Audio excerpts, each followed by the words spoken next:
আমি বাদশাহ, আমি কিন্তু নিজেই বাদশাহ। আমার এই জায়গায় আসতে কেউ সাহায্য করে নাই। আমি কেন বাদশাহ হয়েছি ও জানে।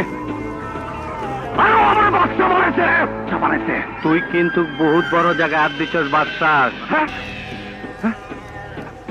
কোন বড় জায়গা? বাদশাহ সামনে দুনিয়াতে আম্মা জান ছাড়া কোনো বড় জায়গা নাই। বাদশাহ তোর বহুত পাগলামি সহ্য করছি, আর সহ্য করব না। ও কাটাকাটি দোস্ত, তুই আমার সাথে কাটাকাটি করবি? আরে দোস্ত ধন না, নবাব মালটা দে তো। কেটে দিলাম, কাটাকাটি হয়ে গেল। আমার পাগলামে তুই দেখছিস কি কালাম? সামনে তো আরো দেখবি। আয়